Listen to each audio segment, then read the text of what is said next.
గృహప్రవేశం చేసిన మరుక్షణం నుండే తన గృహిణిత్వంతో ఆ బ్రహ్మచారి గృహాన్ని నిండుగా కళకళ్లాడించింది అంజన. సాయంకాలం నౌకరుతో బజారుకు వెళ్లి ఇంటిని అందంగా నీటుగా తీర్చిదిద్దడానికి అవసరమైన వస్తువులన్నీ తెచ్చింది. ఇంటి ముందు ఆగిన కారు నుండి దిగిన అంజన లోనికి చకచకా నడిచొస్తుంటే వెనక నౌకరు వస్తువుల ప్యాకింగులు తెస్తుండగా చూసి ఆశ్చర్యపోయాడు నీలకాంత్. అవన్నీ ఏమిటా అని మరురోజు సాయంత్రం అతడు కోర్టు నుండి వచ్చి ఇంటి అలంకరణ చూసినప్పుడు తెలిసింది. కొత్తగా వేసిన చక్కని లతలున్న కట్టెను తొలగించిన గదిలో అడుగుపెట్టిన నీలకాంత్ ఎదురుగా గోడమీద సుజాత ఆరాధిస్తున్న సిద్ధార్థుని స్థానంలో బిందె చాంకనుంచుకుని యమునా తీరంలో వేణుగాన లోలుని తన ప్రణయమూర్తిని వెతుక్కుంటున్న రాధను చూసి కొద్దిగా కొనుబొమ్మలు ముడివేశాడు. ఈ కృష్ణ ప్రేమిక ఈ ప్రణయ సన్నివేశం ఇక్కడెందుకుంచింది? కృష్ణతోటి తన విరహం అనుక్షణము నాకు గుర్తు చేసేందుకా? దుస్తులు మార్చి బాత్రూంలోకి వెళ్లి మొహం కడుక్కుని టవల్తో తుడుచుకుంటూ వచ్చాడు నీలకాంత్. వంట మనిషికి బదులుగా అంజని తెచ్చింది టీ. సిద్ధార్థుని చిత్రమేది? తీసి పెట్లో పడేశాను. పడేశావా? ఎందుకు? ఈ వయసు వాళ్ల గదుల్లో ఆ చిత్రాలెందుకు? వయసు ఏదైనా బ్రహ్మచారి గదికి శోభనిచ్చేదదే. నా కోసం విరహం చెందుతున్న రాధలెవరూ లేరు కూడా. అందులో నాకు చాలా ఆప్తురాలైన ఒక స్నేహితురాలు తన చిత్రరచన ప్రావీణ్యతనంతా ఒలికించి ఎంతో శ్రద్ధగా వేసి నా బర్త్డేకు ప్రజెంట్ చేసిన చిత్రం అది. అది పెట్టడుగున పడవేయడమా? ఈ గదిలో నీ ఇష్టమొచ్చిన మార్పు చేసుకోగాని అది మాత్రం తెచ్చిపెట్టు. ఇతడికి ఆడవాళ్లు స్నేహితులు కూడా ఉన్నారా? అందులో అంత దగ్గరగా వచ్చిన స్త్రీ. మనసులోని ఉత్సాహానందాలు తుడిచిపెట్టుకుపోయి మలిన విచార భావాలేవో ఆవరించుకున్నాయామెను. ఆమె ఎవరు? స్వరాన్ని ఎంతో సహజంగా ఉంచి అడిగింది. లాయర్ పవన, మంచి చిత్రకారిణి. నాకెవరైనా స్నేహితులున్నారు అంటే ముందుగా ఆమెనే చెప్పుకోవాలి. అలాగా? ఆ తక్షణమే వెళ్లి సిద్ధార్థుని చిత్రం తెచ్చిపెట్టి రాధ చిత్రం తీసుకెళ్లి తన గదిలో పెట్టుకుంది అంజన. ఇంతకుముందు నీలకాంత్ స్వయంగా చేసుకునేవాడు తన పనులు. నౌకర్లు అశ్రద్ధతో తికమక చేస్తుంటారని, ఇప్పుడతని అవసరాలను అతి శ్రద్ధాసక్తులతో చేసిపెట్టే ఒక సేవిక ఆ ఇంట్లో ప్రవేశించింది. అతడికి సంబంధించిన ఏ ఒక్క పని నౌకర్లకు అప్పగించేది కాదు అంజన, ఆమె చేసేది. అది గమనించిన నీలకాంత్ ఒక విధంగా సంతోషాన్ని, ఒక విధంగా విచారాన్ని పొందేవాడు. మొదటే ఆమె వియోగం దుర్భరం. ఒక శయ్య విషయంలో తప్ప అన్నింటా ఆమె ఆ విధంగా కలిసిమెలిసి తన జీవితంలో పెనవేసుకుపోతే రోజురోజుకూ దృఢమయ్యే ఆ అనుబంధం తెంచుకోలేని బలహీనుడవుతాడేమో. అంజన ప్రవర్తన అతడికి ఇంచుక ఆశ్చర్యం గొలుపుతోంది కూడా. పెళ్లిలో అంజన కనబరిచిన అహంకార తృణీకారాలు ఇప్పుడేమయ్యాయి? తన హృదయంలో స్థానం కూడా ఇవ్వలేనని నిర్మోహమాటంగా చెప్పిందే ఇప్పుడింత శ్రద్ధాసక్తులు ఎలా చూపగలుగుతోంది? తను కృష్ణతో కలుపుతానని మాటిచ్చినందుక తన కృతజ్ఞతను ఈ రూపంలో వెల్లడించుకుంటోంది అంతే. అయితే తను కృష్ణను వెతకడం కోసం గట్టి ప్రయత్నమే చెయ్యాలి. ఆమె కోరిక తీర్చిన్నాడే తను నిశ్చింతుడవుతాడు. ఆలస్యమయ్యే కొద్దీ తన నిగ్రహం ఏమవుతుందో తెలీదు. అంజనను ఎంత తొందరగా తన దగ్గర నుండి పంపించేయగలిగితే అంత క్షేమం. అంజన గదిలోకొచ్చి టేబుల్ మీద కవర్ మార్చి తను అందంగా పుష్పలతలు, సీతాకోక చిలుకలు కుట్టిన క్లాత్ వేస్తుంటే నీలకాంత్ దగ్గరకొచ్చి పరికించాడు. కవరు మధ్య అంజన నీలకాంత్ అని కొట్టబడింది. నీ పేరుతో నా పేరు ఎందుకు కలిపావు అంజనా? బాధగా ప్రశ్నించాడు నీలకాంత్. తప్ప? ఆ అర్హత నాకు లేదంటున్నాను. అందుకు అర్హుడు ఒక అజ్ఞాతవాసి మాత్రమే. అతడికి మీకు పోలికెక్కడా? అర్హత అనర్హతల్ని నిర్ణయించడంలో నేను చేసిన పొరపాటుకు నన్నే విధంగానూ శిక్షించుకు అని మనసులో అనుకున్న పైకి ఏమనలేదు అంజన. తిరిగి అన్నాడు నీలకాంత్. నిన్ను మరిచిపోలేని స్మృతులు నా జీవితంలో నిలిచిపోయేటట్లున్నాయి అంజన. మరిచిపోతారా? మీరు నన్ను మరిచిపోతారా? నేనది భరించగలనా? దుఃఖావేశం ముంచుకొచ్చి అంజన అక్కడి నుండి గబగబా వెళ్ళిపోతుంటే నీలకాంత్ ఆశ్చర్య విభ్రమాలతో చూడసాగాడు.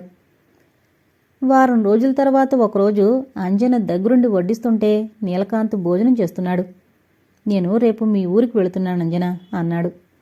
ఎందుకు? అదే కృష్ణ సంగతి తెలుసుకోవడానికి. ఊరి వాళ్ళకే తెలియనప్పుడు మీరెలా తెలుసుకోగలరు? అప్పుడే ఎలా చెప్పగలను? ప్లాన్ ప్రకారం పని జరిగించడానికి డిటెక్టివ్ను కాదుగా. అక్కడికి వెళ్ళాక పరిస్థితి ఎలా ఉంటుందో.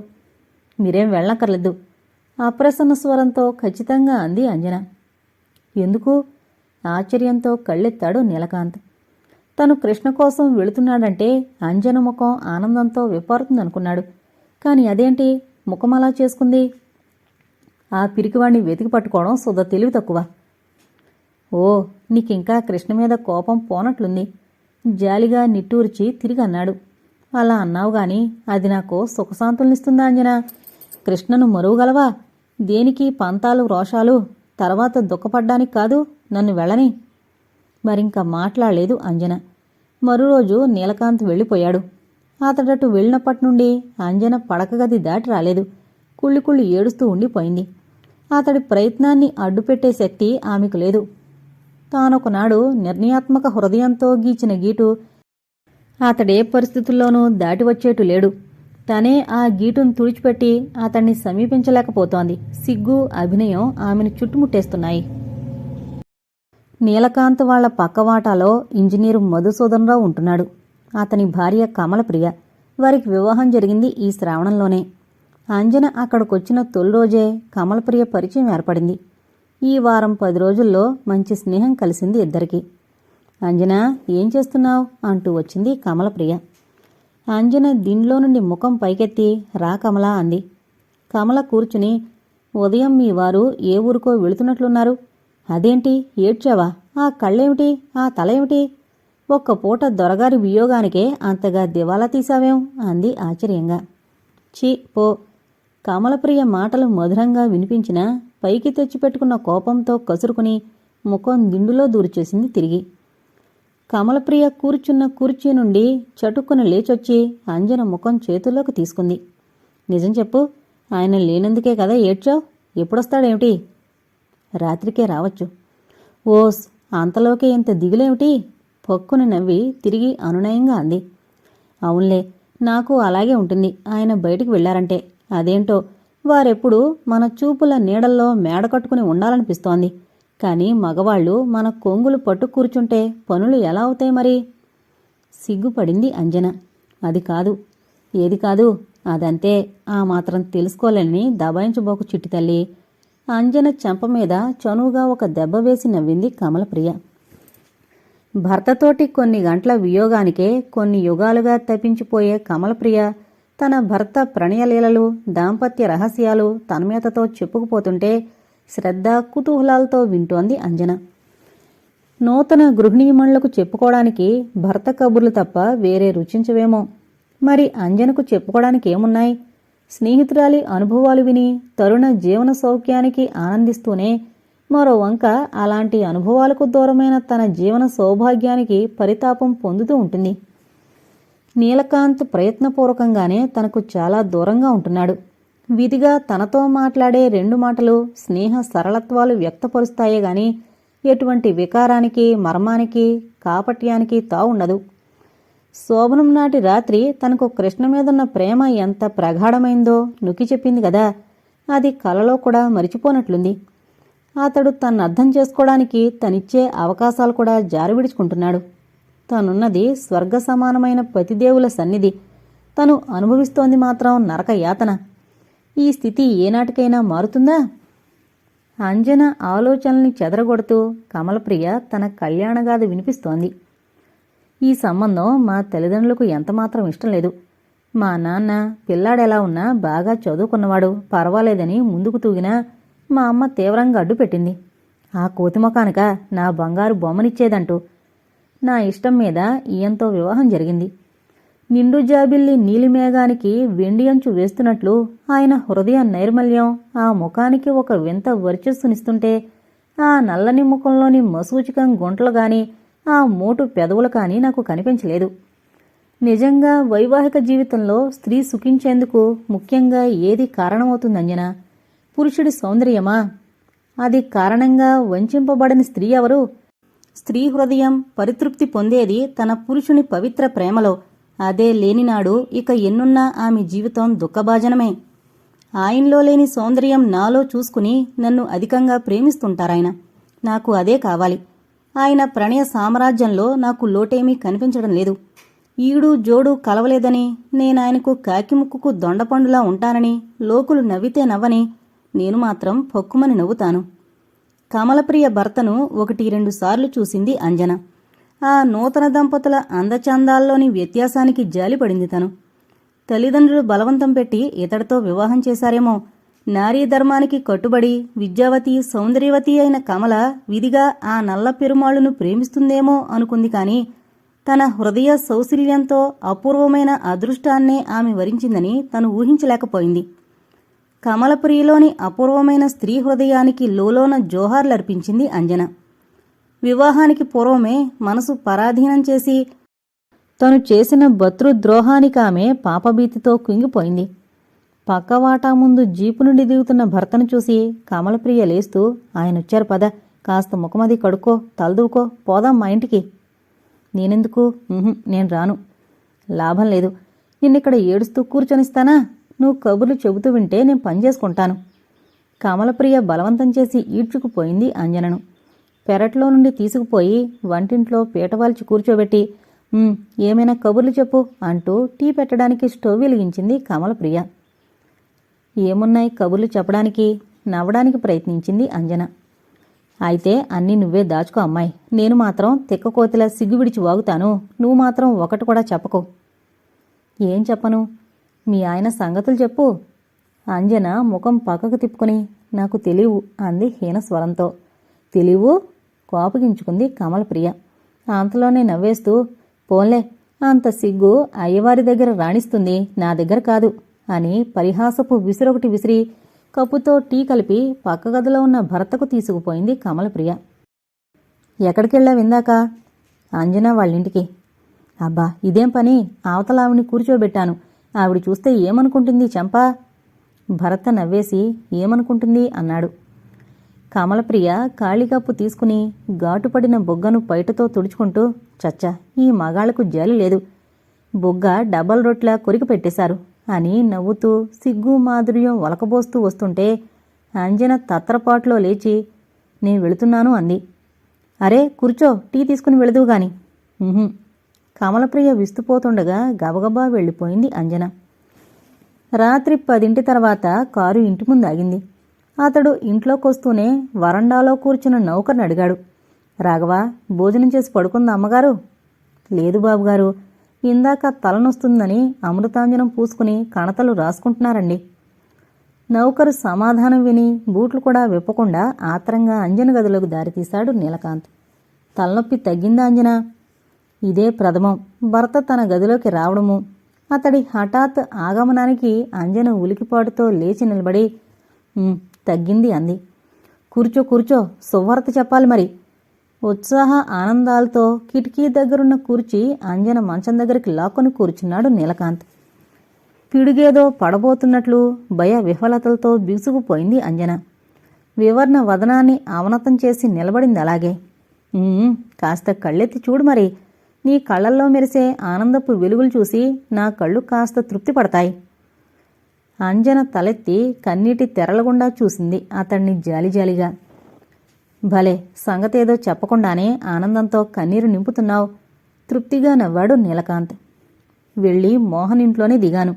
వాళ్ళింటి నౌకర్ను పట్టుకుని చాటుగా ఓ 10 రూపాయల నోటు చేతిలో పెట్టి, కృష్ణ వాళ్ళింటి పక్కపక్కేళ్లలో అతడి సంగతులేమైనా తెలిస్తే తెలుసుకురమ్మని పంపించాను. వాళ్ళింటి పక్కన ఓ సేటున్నాడట కదూ, పరబ్రహ్మ అని. ఆయనకు వారం రోజుల కిందట ఓ ఉత్తరం రాశాడట కృష్ణ, శ్రీశైలం నుండి. తమ ఇల్లు అమ్మివేస్తున్నామని, పరబ్రహ్మం తీసుకునే పక్షంలో ఫలానా ఖరీదుకు ఇవ్వదలుచుకున్నానని రాశాడట. ఈయన సరేనంటూ రాస్తే 9వ తారీఖు నాడు తానొస్తున్నానని, 2-3 గంటల్లో ఇల్లు విక్రయానికి సంబంధించిన రాతకోతలన్నీ పూర్తి కావాలని, అందుకు ఏర్పాట్లు చేయమని తిరిగి రాశాడట కృష్ణ. అతడొచ్చే తేదీ నోట్ చేసుకునొచ్చాను. ఆ రోజు వెళ్ళి కృష్ణను కలుసుకోవాలనుకుంటున్నాను. ఉదాసీనంగా మారిపోయిన అంజన వదనం చూసి చిన్నబుచ్చుకున్నాడు నీలకాంత్. నేను కృష్ణను కలుసుకున్నప్పటికీ నా ప్రయత్నం విఫలమవుతుందని భయపడుతున్నావా? నేను చెప్పాను కదా, నీ సుఖం కోసం నా సర్వస్వం ధారపోస్తాను. నువ్వు ధైర్యంగా ఉండు మరి. అంజన నిర్లిప్తంగా తలెత్తి, బట్టలు మార్చి కాళ్ళు కడుకురండి, వడ్డిస్తున్నానని మెల్లగా వెళ్ళిపోయింది అక్కడి నుంచి. అంజన ఆంతర్యంలో ఉన్నదేమిటో బోధపడక ఉసూరుమన్నాడు నీలకాంత్. మర్నాడు మధ్యాహ్నం 3 గంటలకు ఇంటి ముందాగిన కారు నుండి దిగి లోనుకొస్తున్న జగన్నాథరావును చూసి ఆశ్చర్యపోయింది అంజన. బాగున్నావమ్మా? అనుకోకుండా వచ్చావేం నాన్నా? అవునమ్మా. ఆయన సోఫాలో కూర్చుంటూ గ్లాస్తో మంచినీళ్ళు తెచ్చివి తల్లి అన్నాడు. మంచినీళ్లు అందించి నిలబడింది అంజన.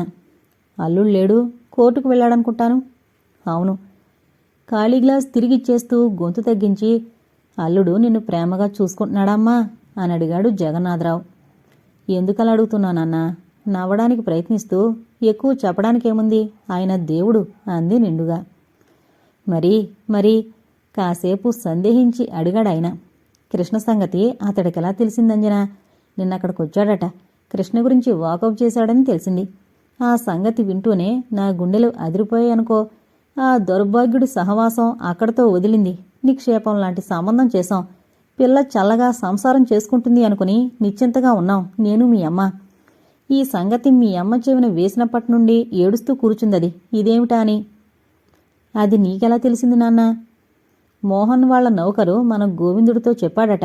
వాడి చేతిలో ఓ 10 రూపాయలు కూడా పెట్టాడట కృష్ణ సంగతి తెలుసుకురమ్మని. అలాగా? నీకు తెలీదాంజనా అతడక్కడికి రావడం? ఇదేదో నీ కాపురం కూల్చేటట్లుంది తల్లి. ఊళ్ళో పిల్లనిచ్చిన మామిల్లు పెట్టుకుని అతడు పరాయిళ్లలో దిగడం, కృష్ణ సంగతి కావలసి రావడం, ఏ దుష్టుడో అతడి చెవిలో ఊదినట్లున్నాడు. లేకపోతే ఎలా తెలుస్తుంది? నీ పూర్వ జీవితానికి ఒక మచ్చ కృష్ణ.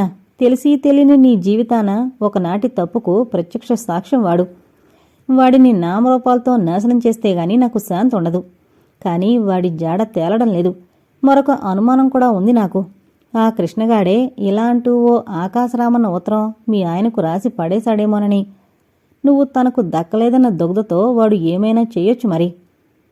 ఒక్క మాటలో తండ్రి ఊహలన్నీ తప్పని తేల్చేయొచ్చు అంజన. స్వార్థపూరితమైన ఆమె స్త్రీ హృదయంలో కృష్ణ నిర్దోషిత్వం నిరూపించే ఊహకు స్థానం లేకపోయింది. కృష్ణ మీద తండ్రికున్న ద్వేషాగ్రహాలను తన అభీష్టసిద్ధికి ఎలా ఉపయోగించుకోనా అని చూస్తోందామె. ఒకనాడు ఎవరికైతే తన సర్వస్వం అర్పించుకోవడానికి సిద్ధపడిందో అతడే ఈనాడు తన సర్వస్వం కొల్లగొట్టడానికి కారణమయ్యేటట్లున్నాడు. తన సుఖానికి అడ్డు తొలగాలంటే అతడి సర్వనాశనం జరగాల్సిందే. నిష్ఠూర రోషాల్ని అభినయిస్తూ, అప్పటికి మీ కసి పగ చల్లారతాయి నాన్నా? అతడెక్కడో బ్రతికుండడం కూడా మీకిష్టం లేదా? ఇద్దరిని విడదీసి నన్ను ఈయనకు కట్టబెట్టారు. అతన్ని దేశాలు పట్టించారు. ఇంకా శాంతి పడలేదా మీ మనసు? అతడి చావును కూడా కోరుతున్నారా అంది అంజన. కూతురికి ఇంకా కృష్ణ మీద ప్రేమ నశించలేదని తెలిసేసరికి కుప్పకూలిపోయాడు జగన్నాథరావు. కృష్ణ చచ్చే వరకు మీ కంటికి నిద్రలు రానట్లున్నాయి పాపం. అతడి జాడ తెలియలేదని ఎందుకు బాధపడతారు? 9వ తేదీన మన వీధిలోని బ్రహ్మంగారింటికి వస్తున్నాడతను. ఇహ చూసుకోండి అనేసి అక్కడ్నుంచి చరచరా వెళ్ళిపోయింది అంజన. తండ్రి విభ్రాంతితో చాలాసేపు రాయిలా కూర్చుండి, అలాగా, ఆ సంగతి దీనికెలా తెలిసింది? కొంపదీసి వీళ్ళిద్దరి మధ్య ఉత్తర ప్రత్యుత్తరాలు నడుస్తున్నాయో ఏం? ఉపేక్షించవలసింది కాదిది. ఇది వాడితో కలిసి ఏదో కుట్ర పన్ని ఇరు కుటుంబాలను సంఘం ముందు నవ్వులపాలు చేయకముందే ఆ కృష్ణగాడిని ముట్టుపెట్టాలి. ముఖం కందగడ్లాగా చేసుకుని ఉద్రిక్తుడై చివాలున లేచి వెళ్లి కారులో కూలబడి స్టార్ట్ చేశాడు జగన్నాథరావు. సాయంత్రం సమయంలో తోట పనివాడు పూల మొక్కలకు నీళ్లు తడుపుతుంటే నిశ్శబ్దంగా చూస్తూ ఇంటి ముందు కుర్చీల్లో కూర్చున్నారు నీలకాంత్, అంజన. నీలకాంత్తో సంభాషణ సాగించాలని అంజన తహతహలాడినా నీలకాంత్ సాగనివ్వడు ఆమె కోరికను. చాలా నిర్లిప్తంగా సంభాషణ తుంచివేసి నిశ్శబ్దంగా కూర్చోవడమో లేచిపోవడమో చేస్తుంటాడు.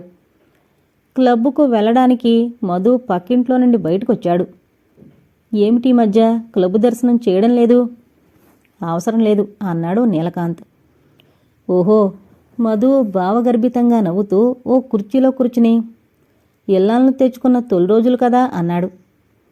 నీలకాంత్ ముఖం పక్కకు తిప్పుకున్నాడు.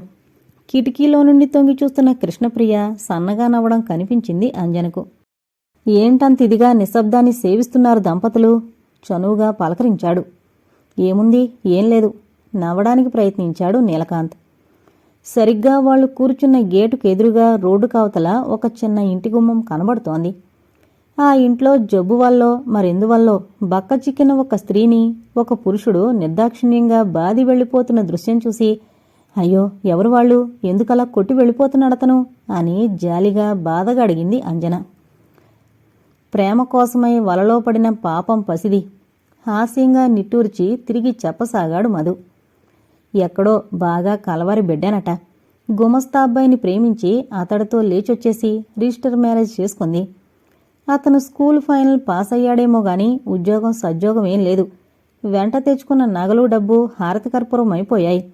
జీవితాలు గడవడం దుర్భరం అవడంతో ఆ ప్రేమ ఘాటు తగ్గి ఈ రూపంగా పరిణమించింది.